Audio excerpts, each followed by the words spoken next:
Salut les pirates. Alors, pour ceux qui n'ont pas vu ma review du chapitre 1047, vous avez le lien en description, parce que là on va parler un peu de ce qui s'est passé dans le chapitre, donc je vous conseille de regarder la review avant de poursuivre la vidéo. Mais, si vous l'avez déjà vu ou que vous avez déjà lu le chapitre, alors vous êtes bon. Donc, avant de commencer, si vous aimez ce genre de contenu, mettez un j'aime pour nous soutenir, ça aide énormément. Et pour être au courant du nouveau concernant One Piece, abonnez-vous et mettez la cloche de notification pour ne rien rater. Bon, les gars, je pense qu'on approche vraiment la fin de la bataille d'Onigashima et la victoire de Luffy sur Kaido. Dans le dernier chapitre, on a eu le lancer des lanternes du Festival du Feu, qui sont censés symboliser les vœux des habitants de Wano, mais symbolisent pour l'auteur aussi l'aspect mythique du combat opposant Kaido à Luffy, qui doit représenter Joy Boy, où justement Luffy répondrait aux souhaits, donc aux lanternes des habitants, en terrassant Kaido, et donc en les libérant de l'enfer dans lequel ils vivent tous. Grâce à ses nouveaux pouvoirs et à son Gear 5, Luffy il arrive à mettre Kaido en difficulté. Même si ce dernier répond toujours férocement à Luffy, il faiblit. Comme Yamato nous l'a dit, le fait que ces nuages de feu commencent à se dissiper signifie qu'il fatigue. Et franchement, il est grand temps. On s'en rend pas compte, mais Kaido a vraiment été infatigable pendant cet arc. Il a affronté les fourreaux rouges, y compris les chefs Minks sous forme Sulong, puis il a combattu les 5 plus puissants Supernova, avant de combattre ensuite Law, Zoro et Luffy en 1 contre 3.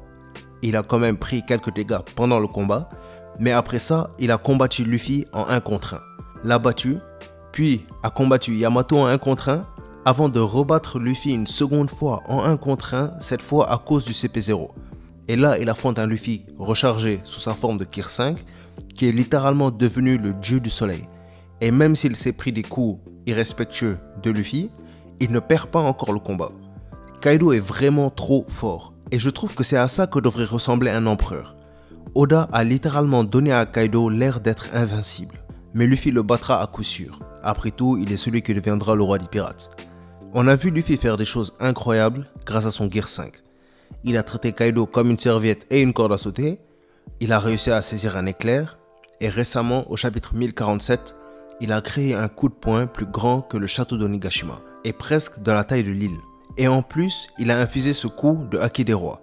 Et le pire, c'est que même si je veux penser que Luffy va battre Kaido avec, je me rappelle que l'auteur avait en interview ou dans un SBS révélé que lorsqu'il a écrit Kaido, il n'avait aucune idée de comment Luffy allait le battre.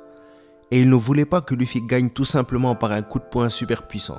Et comme c'est ce qui est en train de se passer, je doute que ce soit la fin de Kaido. Je tiens à rajouter que ça serait bizarre si Kaido perd à cause du fruit de Luffy, alors qu'il vient de nous dire que le Haki surpasse tout, y compris les fruits du démon. Sans compter sur le fait qu'on n'a pas encore eu son flashback.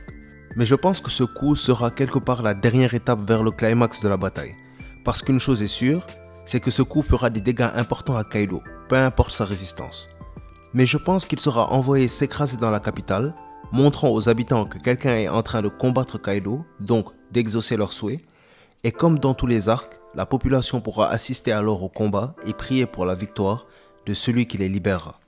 Et c'est avec justement l'encouragement des membres de l'Alliance et des habitants de Wano, ayant juste finalisé leurs vœux, qu'on entrera dans le climax et la phase finale du combat contre Kaido. Du moins, c'est comme ça que je vois l'intention de l'auteur. Ce serait donc à ce moment-là que Kaido aurait son flashback et son passé avec les Rocks nous sera raconté. La raison de son caractère, ce qu'il a changé, pourquoi il ne fait plus confiance et l'influence de son ex-capitaine sur lui.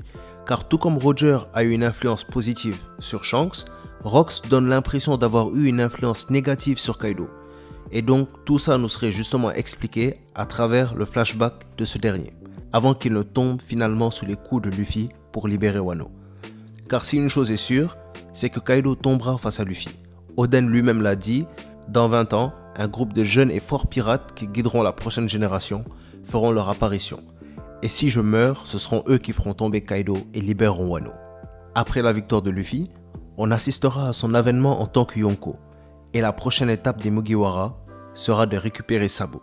À Marineford, Barbe Blanche était le Yonko chargé de récupérer le membre de son équipage, mais cette fois, Luffy sera le Yonko. Mais quelqu'un d'autre viendra pour récupérer un membre de son équipage. Je parle bien sûr de Monkey D. Dragon. Et on aura enfin la rencontre entre Luffy et Dragon et la révélation des pouvoirs de ce dernier, où dans une bataille contre la marine, cette fois, Luffy arrivera à sauver son frère et à s'en aller. C'est un sujet pour une prochaine vidéo, mais donnez-moi vos avis en commentaire. Alors, la vidéo touche à sa fin. Dites-moi ce que vous pensez sur le déroulement du reste du combat et tous les avis ou commentaires que vous avez.